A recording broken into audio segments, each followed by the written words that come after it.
Yes, ni The Quick Times News nk'ibisanzwe nta kindi usabwa uretse kureba hasi handitse subscribe ugakandaho hanyuma tugakomeza kubana gatanu kuri gatanu muri izi breaking news. N'ubutumwa rero bwo gusoza umwaka bwo kuva kuri Perezida wa Repubulika n'umuyobozi mukuru w'ingabo z'u Rwanda kuri iyi tariki ya 29 Ukuboza 2025 niho bwandikiwe i Kigali. N'ubutumwa rero butari burebure cyane aho buvuga ati abasirikare abagabo n'abagore bo mu ngabo z'u Rwanda n'izindi nzego z'umutekano, mu gihe rero dusoza undi mwaka mfashe uyu mwanya wo kubashimira cyane mu murimo wanyu, ubwitange bwanyu n'ubunyamwuga bwanyu bukomeje gushyigikira indangagaciro n'umutekano w'igihugu cyacu. Mu bihe rero bikomeye n'ibibazo abagabo n'abagore bo mu ngabo z'u Rwanda n'izindi nzego z'umutekano bakomeje gukorana icyubahiro gikomeye, haba hano mu gihugu no mu butumwa kure y'imipaka yacu. Mu gihugu cyacu kuba maso kwanyu gukomeye birinda abaturage bacu, bishimangira ubusugire bw'ubutaka bwacu kandi bishyigikira ubusugire bwacu buri munsi. Mu mahanga hirya no hino mu mazu y'imyidagaduro yo mu kubungabunga amahoro ku mugabane mukomeje rero kubahiriza umuhigo wacu wo kurinda ubuzima bw'abantu mukoresheje rero buri bushobozi, ubuhanga bwose n'umuhate udacika intege. Binyuze mu cyemezo cyanyu rusange, u Rwanda rukomeje kugira amahoro n'ituze. Igihugu cyacu cyageze ku iterambere ritangaje mu nzego zitandukanye kandi abaturage b'u Rwanda bishimira umusanzu wanyu watumye rero bashobora gukora ibikorwa byabo by'imibereho myiza y'ubukungu mu buryo buhamye kandi butekanye. Nk'uko rero nabivuze mbere, ingabo z'u Rwanda n'izindi nzego z'umutekano nizo mbaraga nifuzaga kugira muri iki gihe. Muri uyu mwaka wose mwakomeje gukura mukaba inkingi y'ubumwe bw'igihugu, icyubahiro n'imbaraga. Mushobora rero kurinda inyungu z'igihugu, mugakomeza amahame yo hejuru y'ubunyangamugayo no gukunda igihugu. Mu gihe rero twinjira mu mwaka mushya, ndabasaba gukomeza uyu muvuduko no gukomeza gushyigikira amahame y'ubunyangamugayo n'inshingano zigaragaza imbaraga zacu. Nimureke rero dukomeze kuba maso kandi duhuze n'ibibazo bihindagurika mu gihe dukomeje gukora tugamije icyerekezo kimwe cy'u Rwanda rutekanye, rukize kandi rwunze ubumwe. Ndashimira byimazeyo abantu bose bakorera kure y'imiryango yabo kandi badashobora kongera guhura nabo muri iki gihe cy'iminsi mikuru. Turashimira cyane ubwitange bwanyu n'ubw'imiryango yanyu, ubutwari bwanyu, kwihangana kwanyu n'ubwitange bwanyu budatezuka bidutera ishema twese nk'Abanyarwanda.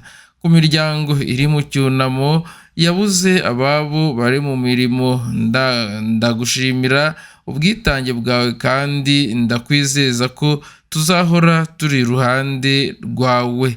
Mu izina rero ry'abaturage b'u Rwanda, guverinoma n'umuryango wanjye ndabasuhuza cyane mwebwe n'imiryango yanyu kugira ngo mugire ibihe byiza n'umwaka mwiza uri imbere. Mukomeze gukorera mu cyubahiro kandi ubwitange bwanyu buhore bushimwa kandi buhabwe ingororano. Ndabashimira ku bw'umurimo wanyu. Ni itangazo rero rigira nk'uko muryumvishe, ni itangazo rirerire ryandikiwe i Kigali tariki 29 ukwezi k'Ukuboza 2025. Ni itangazo rero rigenewe ryo gusoza umwaka, rigenewe ingabo z'u Rwanda. Tudatinze rero ngira ngo tunyarukire mu yandi makuru yo hanze, ariho tugenda tubanyuzirizaho gake cyane, duke cyane, uduce duto cyane twigitwaranze aya makuru muri iki cyumweru. Reka twihuse cyane duhere i Burayi aho Minisitiri w'Ububanyi n'Amahanga w'Uburusiya Sergei Lavrov yavuze ko mu ijoro ryo kuwa 29 Ukuboza 2025 igisirikare cya Ukraine cyagabye ibitero by'indege z'ubwiyahuzi kamikaze drone 91 ku rugo rwa Perezida Vladimir Putin mu karere ka Novgorod. Rero yongeyeho ko ubu Ukraine yagiye ku bikorwa by'iterabwoba kandi kubera ibyo Uburusiya bugiye kongera gutekereza ku bijyanye n'ibiganiro by'amahoro. Lavrov yavuze ko izo ndege zose zasenywe n'ubwirinzi bw'ingabo z'Uburusiya, ashimangira ko ibi bikorwa bitazihanganirwa na gato ndetse ko nabo bazabisubiza uko bashoboye. Lavrov rero yavuze ko Uburusiya nabwo bwamaze gutegura aho buzagaba ibitero mu buryo bwo kwihimura ku byagabwe na Ukraine. Twihuse cyane rero Perezida wa Ukraine Volodymyr Zelensky yavuze ko mu biganiro aherukana na Perezida wa Leta Zunze Ubumwe za Amerika Donald Trump byasize yemerewe ko Ukraine izarindirwa umutekano mu gihe cy'imyaka 15. Ni ibiganiro rero byabaye kuwa 28 Ukuboza 2025 bigaruka ku masezerano y'amahoro hagati y'Uburusiya na Ukraine.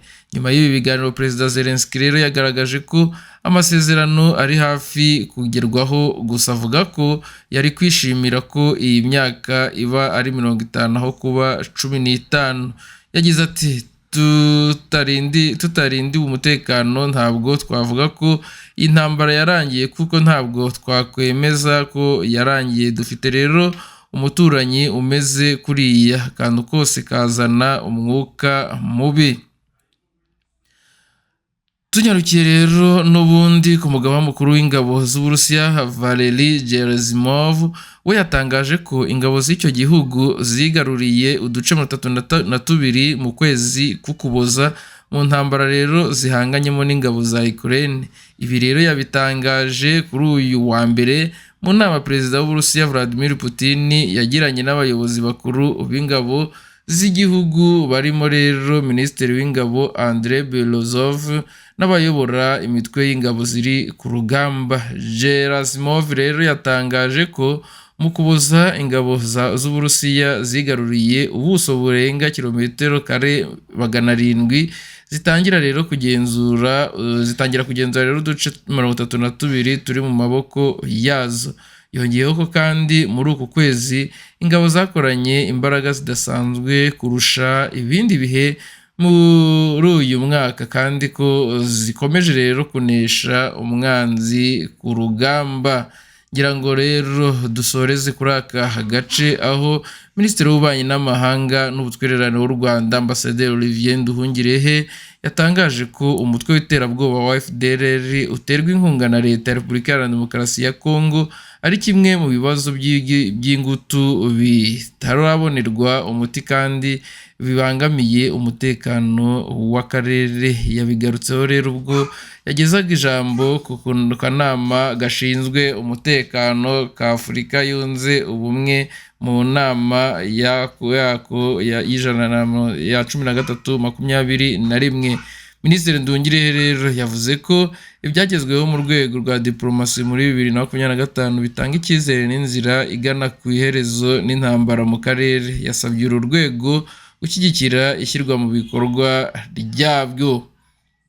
Ni The Quick Times News rero nk'ibisanzwe nta kindi usabwa uretse kureba hasi handitse subscribe hanyuma ugakandaho, hanyuma tugakomeza kubana 5 kuri 5 muri aya makuru. Mbere yuko rero dusoza iyi nkuru, reka mbasigiremo agace gatoya kanyakubahwa Perezida Paul Kagame aho yashimiraga izi ngabo z'igihugu ziducungira umutekano, hanyuma ndibuze no kubakurikiranira rero ijambo riri buze gucaho uyu munsi risoza umwaka. Ubwe yatangaje yuko yamaze kuryandika kandi ko riteguye neza, ikibura ari abamubwira ati turarisohora uyu munsi cyangwa umunsi w'ejo. Nta kindi usabwa rero uretse gukanda aho ngaho subscribe. Abatarebye iri jambo yavugiye aho yakiriye abantu batandukanye n'inshuti z'u Rwanda, muruze kujya kuri channel yacu ku nkuru yabanjirije iyi ngiyi maze naryo murikurikire ni mu rurimi rw'ikinyarwanda. Abatarajyana nabo kuri WhatsApp yacu group irahari, niho tubagerezaho amakuru atandukanye ku gihe utiriwe ujya gushakisha linki nk'uko musanzwe mubikora.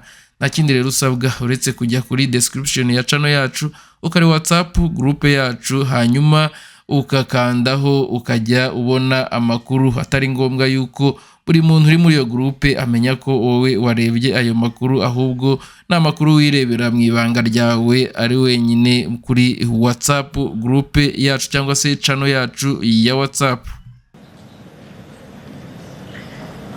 Ndabashimira mwebwe muri hano n'abandi banyarwanda bari hirya no hino batashoboye kuza hano, ndagira ngo tuvuye ngo babyumve ko turi kumwe nabo, nubwo turaha turi bake ariko turi kumwe nabo aho bari hose.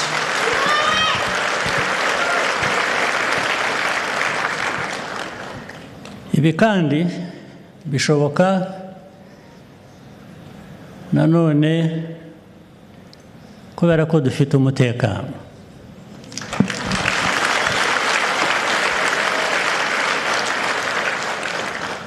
Ubushize se nababwiye ngo abaryama baryame, baryamire igihe, basinzire.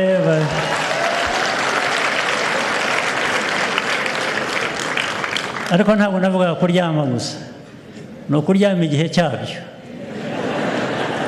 Ikindi gihe ni icyo gukora nk'uko nyine mukora n'abandi bakora. Uwo mutekano ndawushimira aba baturage navuze batari hano, bari mu gihugu hose hirya no hino, uruhare bawugiramo ni runini cyane.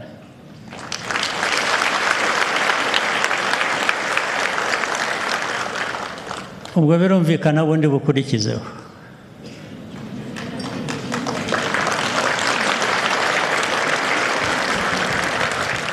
Ni abasore n'inkumi, bagenzi banyu, abavandimwe banyu, basaza banyu, bashiki banyu, barara ijoro n'amanywa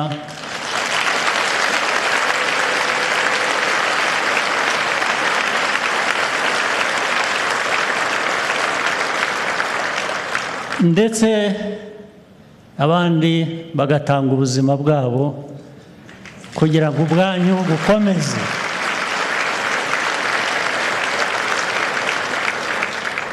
Abantu batanga ubuzima bwabo kugira ngo ubwanyu bukomeze, urumva ko ari igikorwa gikomeye. Nagira ngo mu izina ryanyu n'abandi mbashimire cyane.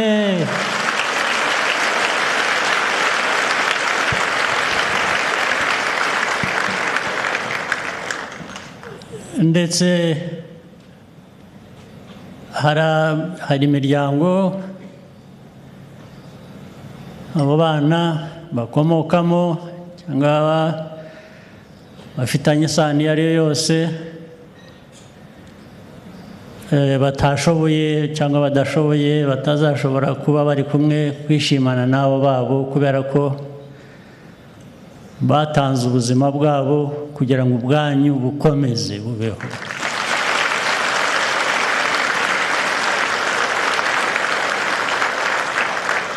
Ariko nagira ngo mbabwire ko iyo miryango itari yonyine, turi kumwe nayo. Turi kumwe nayo buri munsi. N'ejo tuzaba turi kumwe nabo, n'ejo bundi, n'umwaka utaha, n'uwundi utaha, bityo.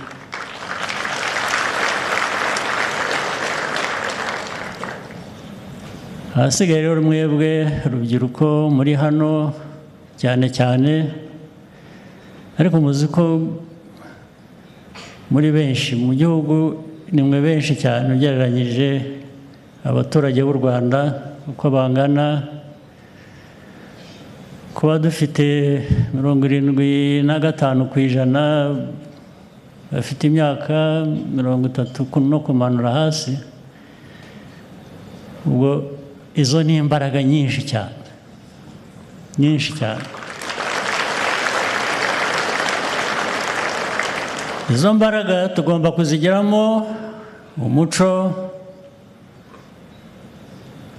ibikorwa byiza nabyo, kugira ngo mwiyubake, ari no kumwubaka u Rwanda. Ntimushobora kubaka u Rwanda mutabanje kwiyubaka mwebwe.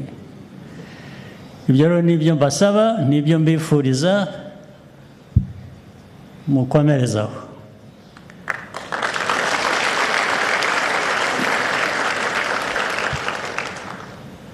Reka no gutinda, ubundi umunsi cyangwa ijambo rirangiza umwaka tuvuga ku gihugu hose rizajya hanze ejo cyangwa ejo bundi, sinzi, hari abantegeka ubwo bazambwira bati jya gutanga ijambo, nzabikora. Ijambo narariteguye,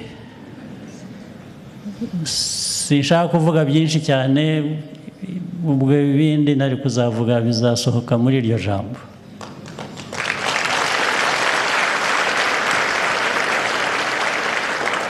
Icyo nagira ngo mbifurize muri uyu mwanya, ubundi tumenyereye ko nyine Abanyarwanda byavuzwe mu batugejejeho ijambo mbere ku bintu byangombwa. Iyo tubikora we mean business. N'iri joro you should mean business.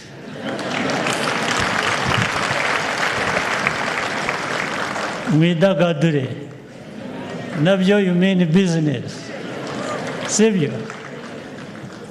Ariko sinabura ko bagira inama nanone.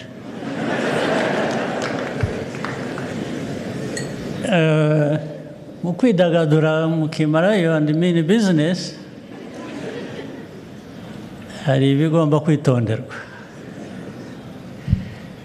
Amasaha yo twayigijeyo ngo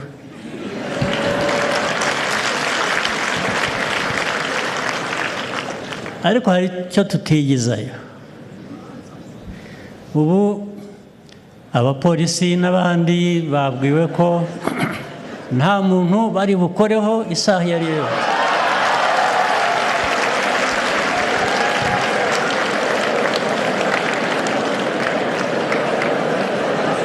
Ariko ubushobozi bwanjye nabwo bufite aho bugarukira. Ntabwo nashoboye kubabwira kudakoresha twa twuma dupima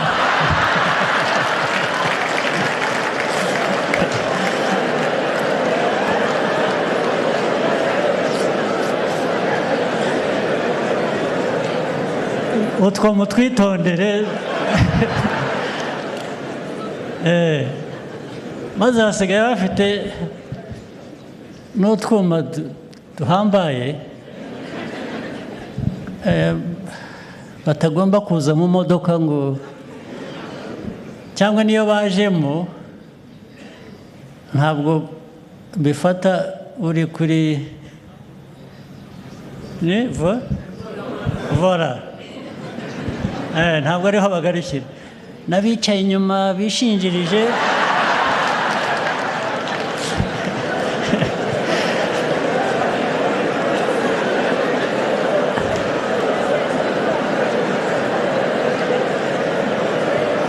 ako kuma karabamenya kakabakangura. Reka two kubitindaho, ngira ngo ubwo mwabyumvise. Ibindi byose mwidagadure, nimugera ahandi hamwe mucishe make taza ku, ariko ubwo ni ukubarinda,